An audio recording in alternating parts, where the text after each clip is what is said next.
Good evening, everyone. Today, this is Dr. Swati Pandey, and आज हम लोग बात करने वाले हैं गॉल स्टोन्स या जिसको हिंदी में पित्त की थैली की पथरी भी कहते हैं। इसके बारे में हम लोग जानेंगे कि ये क्यों होता है, इसको कैसे प्रिवेंट कर सकते हैं, और अगर एक बार हो गया है तो इसका ट्रीटमेंट सर्जिकल नॉन सर्जिकल क्या करवाना चाहिए या करवाना भी चाहिए या नहीं। पहले मैं आप लोगों को इस स्लाइड में ये बताना चाहती हूँ कि एक्चुअली गॉल ब्लैडर या पित्त की थैली हम लोगों की बॉडी में होती कहाँ पर है। तो इसमें देख रहे हैं जैसे कि आपकी 2 लंग्स हैं, उसके पीछे हार्ट है, फिर नीचे लिवर है, और लिवर के नीचे ये हरे कलर का जो दिखाई दे रहा है वो है पित्त की थैली। इसका काम होता है बाइल एसिड्स बना के स्टोर करना, और जब हम लोग खाना खाते हैं उसके पाचन में हेल्प करना। इस डक्ट के थ्रू वो छोड़ता है और पाचन में हेल्प करता है। लेकिन कभी-कभी ये जो बाइल एसिड है इसके स्टोन बन जाते हैं, जैसे कि इस पिक्चर में दिखा रहा है, और वो गॉल ब्लैडर में पित्त की थैली में इकट्ठे होते रहती हैं। एक भी बन सकता है, कई सारे भी बन सकते हैं, वो यहीं पर स्टोर भी रह सकते हैं और धीरे-धीरे नीचे भी आ सकते हैं और आके कॉम्प्लिकेशंस कर सकते हैं। तो इस पिक्चर से आपको थोड़ा आइडिया हो जाएगा कि गॉल स्टोन्स कहाँ बनते हैं या पित्त की थैली के पत्थर कहाँ बनते हैं और कहाँ उसके सिम्पटम्स होते हैं।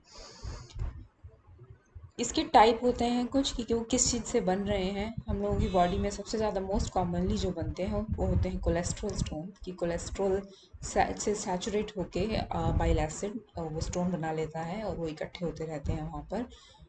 मोस्ट बहुत लोगों में वो जेनेटिक होता है, ये किसी अपने आपके रिलेटिव को हुआ तो आपको भी होने की आशंका रहती है। और ऑब्वियसली कुछ लाइफस्टाइल फैक्टर हैं, जैसे कि ओबेसिटी या आपका कोलेस्ट्रॉल ट्राइग्लिसराइड वगैरह ज़्यादा है, आप बिल्कुल एक्सरसाइज नहीं करते हैं, तो उससे भी कोलेस्ट्रॉल स्टोन बनने की संभावना रहती है। दूसरे टाइप के स्टोन जो ई पिक्चर में दिख रहे हैं वो हैं ब्राउन पिगमेंट स्टोन, जो यूजुअली अगर गॉल ब्लैडर में कभी इन्फेक्शन हो जाए, इन्फेक्शन के साथ बन जाते हैं।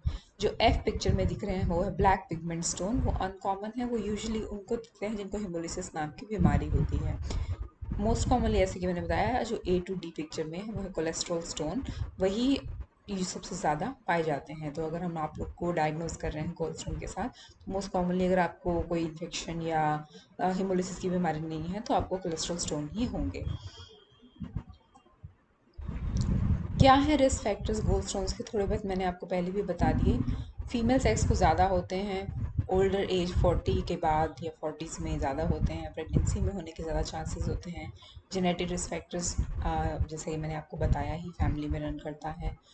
मोटापा, और मोटापे के बाद भी जो लोग रैपिड वेट लॉस करते हैं कुछ डाइट या एक्सरसाइज करके या फिर सर्जरी करवा के, जिनका बहुत जल्दी वेट लॉस हो जाता है, उनको गॉल स्टोन्स बन जाते हैं, क्योंकि वो बाइल एसिड्स जो बनाए थे वो यूज़ नहीं हुए और वो स्टोन्स बन जाते हैं कोलेस्ट्रॉल के साथ मिलकर। कुछ मेडिकेशंस जैसे कि फाइब्रेट्स या ओरल कॉन्ट्रासेप्टिव्स या हार्मोनल थेरेपी जो हम फीमेल्स को देते हैं उससे भी बन सकते हैं। डिसलिपिडीमिया मतलब कि ट्राइग्लिसराइड और कोलेस्ट्रॉल आपका ज़्यादा होना आपको रिस्क फैक्टर बनाता है। डायबिटीज़, क्योंकि उससे डाइजेशन स्लो हो जाता है और बाइल एसिड सैचुरेट होने लगता है कोलेस्ट्रॉल से, उससे भी गॉल होने का रिस्क रहता है। ये सब है रिस्क फैक्टर्स। तो इन सब रिस्क फैक्टर्स को अगर आप कुछ को कम कर सकते हैं, कुछ को नहीं कम कर सकते, जैसे यू कांट हेल्प इट, अगर आपकी एज ऐसी है, आप फीमेल हैं और आप प्रेग्नेंट हैं या आपके जेनेटिक रिस्क फैक्टर्स हैं, तो आप इनमें कुछ नहीं कर सकते, आपको होगा ही होगा। लेकिन अगर आप कुछ रिस्क फैक्टर्स पे काम कर सकते हैं, जैसे ओपिसिटी या मेडिसिन या डिसलिपिडीमिया मतलब कोलेस्ट्रॉल वगैरह पे आप काम कर सकते हैं, डायबिटीज़ को कंट्रोल में रख सकते हैं, जो आपके कोलेस्ट्रॉल होने का रिस्क कम करेंगे। प्रोटेक्टिव फैक्टर्स, क्या आप कुछ ले सकते हैं जिससे आपका रिस्क कम हो जाए? सम देर आर सम स्टडीज़, कुछ स्टडीज़ हुई हैं जो दिखाती हैं कि विटामिन सी या एस्कॉर्बिक एसिड सप्लीमेंट्स लेने से कोलेस्ट्रॉल डिज़ोल्व हो जाता है या फिर उससे स्टोन नहीं बनते हैं एटलीस्ट। तो there might be some benefit to it vitamin C supplements लेने के। डाइट में जो हम लोग ऑयल यूज़ कर रहे हैं, फैट यूज़ कर रहे हैं, उसमें ओनली अनसैचुरेटेड पॉली या मोनो अनसैचुरेटेड फैट ही यूज़ करें, जैसे sesame oil, soybean oil, peanut oil, sunflower oil, olive oil, canola oil, या फिर आप बहुत नट्स खाएं जैसे कि आलमंड्स, वॉलनट्स, मैकेडेमिया नट्स। इस तरह के नट्स अगर आप रोज़ खाएंगे तो आपका रिस्क फैक्टर बहुत कम हो जाता है। फिजिकल एक्टिविटी डेफिनेटली हर चीज़ में हेल्प करती है, हार्ट डिजीज़ में, ओबेसिटी में और कोलेस्ट्रॉल को प्रिवेंट करने में भी हेल्प करती है। स्टैटिन्स ऐसी दवाई हैं जो आपके कोलेस्ट्रॉल को कम करती हैं, गुड कोलेस्ट्रॉल को बढ़ाती हैं, तो they might have a role to.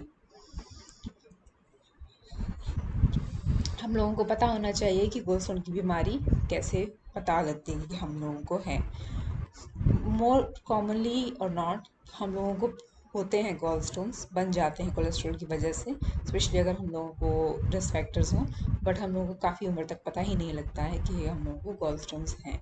किसी और वजह की चीज़ की वजह से हम लोगों ने अल्ट्रासाउंड करवाया तो डॉक्टर बताता है कि आपको गॉल स्टोन्स हैं, लेकिन आपको कोई सिम्टम्स नहीं हैं। कभी कभी आपको बहुत ज़्यादा जैसे फैटी मील खाने के बाद, जैसे बर्गर खा लिया या पिज़्ज़ा खा लिया जिसमें बहुत ज़्यादा चीज़ था, आपको राइट साइड में दर्द होने लगता है जो आधे पौने घंटे तक रहता है। सबको लगता है गैस का है, लेकिन हो सकता है कि वो गॉल स्टोन का, जिसको हम लोग बिलियरी कॉलिक भी कहते हैं, वो पेन हो, और वो भी एक साइन होता है कि आपको गॉल स्टोन हो सकते हैं।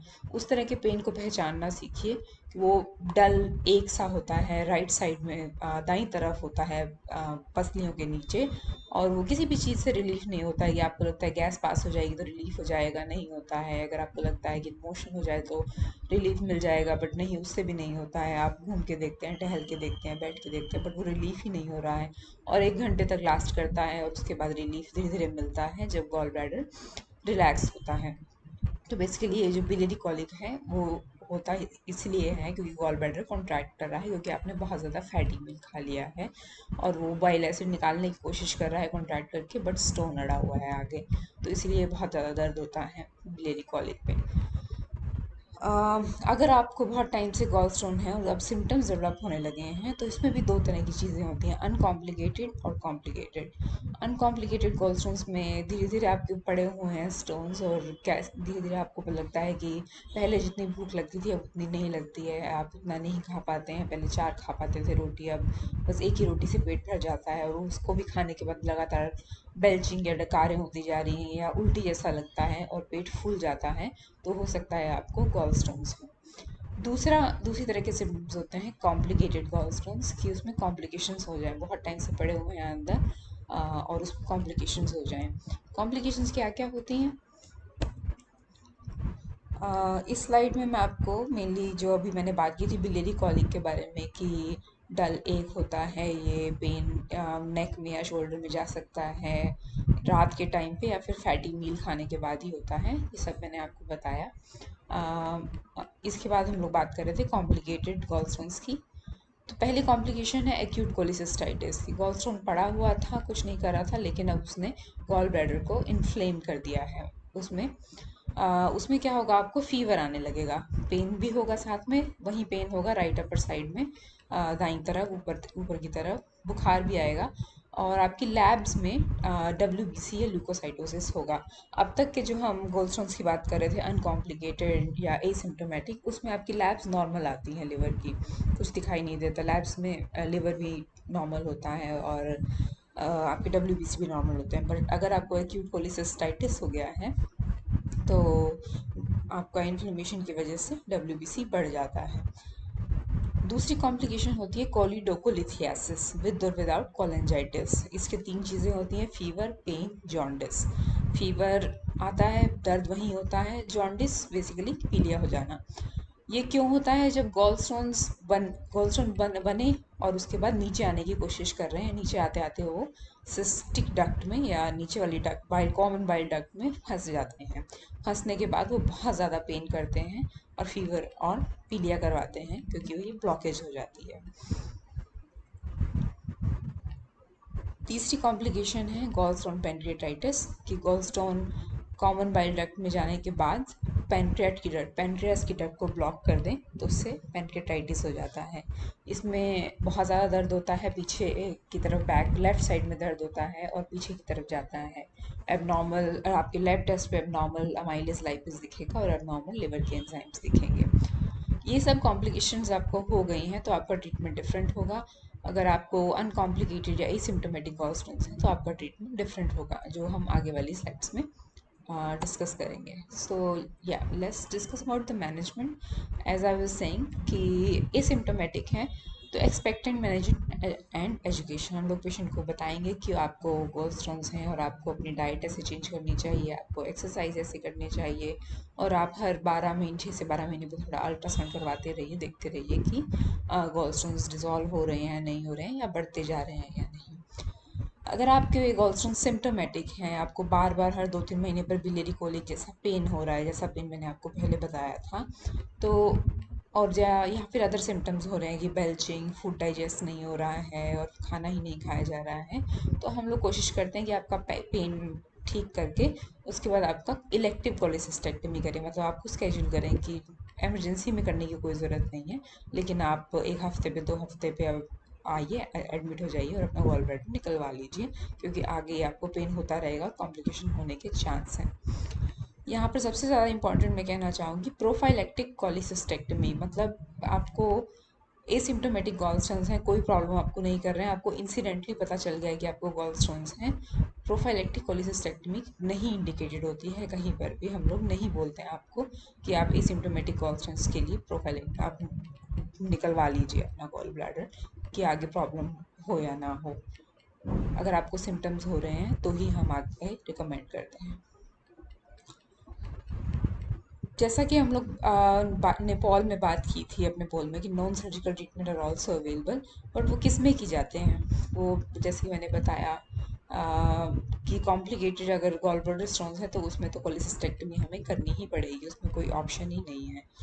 और जो पेशेंट सिम्टोमेटिक गॉल स्टोन्स के साथ है, जिनको सिम्टम्स हो रहे हैं, जो सर्जिकल, जिनकी कोई कॉन्ट्राइंडिकेशन नहीं है कि जिनको सर्जरी हो सकती है आराम से, उसमें lap cholecystectomy is the treatment of choice, क्योंकि बार बार आपको बिलियरी कोलिक अटैक होता रहेगा और मेडिसिन बहुत लंबी चलती हैं, बहुत रेगुलरली लेनी पड़ती हैं, और रिकरेंस का चांस बहुत ज़्यादा होता है। तो अगर आपको सिम्टम्स हो रहे हैं गॉल स्टोन से, बिलियरी कोलिक हो रहा है या फिर एटिपिकल सिम्टम्स हो रहे हैं, तो आप इलेक्टिव कोलिसिस्टेक्टमी करवा लीजिए। तो क्वेश्चन ये आता है कि हम लोग किन पेशेंट्स में देते हैं बाइल डिसोल्यूशन थेरेपी, या फिर नॉन सर्जिकल किस में ट्राई करते हैं।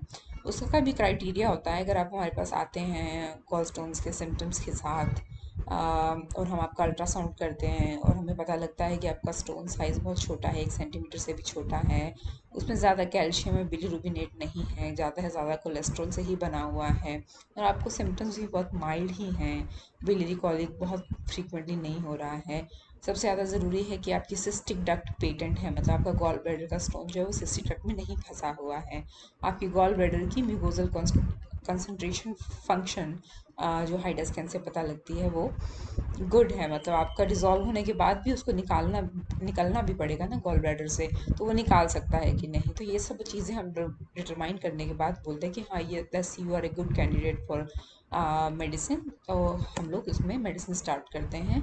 मेडिसिन का नाम है यूरसोडिऑक्सीकोलिक एसिड या फिर यूरसोडियल।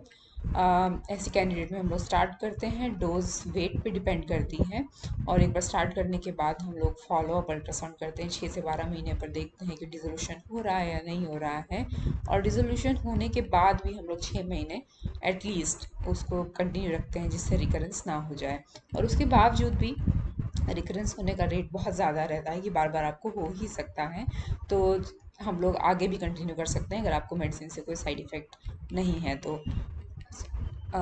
नीडलेस टू से डाइट और लाइफस्टाइल मॉडिफिकेशन के साथ ही, ठीक है, इसका मतलब दवाई ले रहे हैं इसका मतलब ये नहीं है कि आप कुछ भी खा सकते हैं, पैडी मील और एक्सरसाइज नहीं कर रहे हैं, आपको दवाई के साथ साथ वो भी करना पड़ेगा।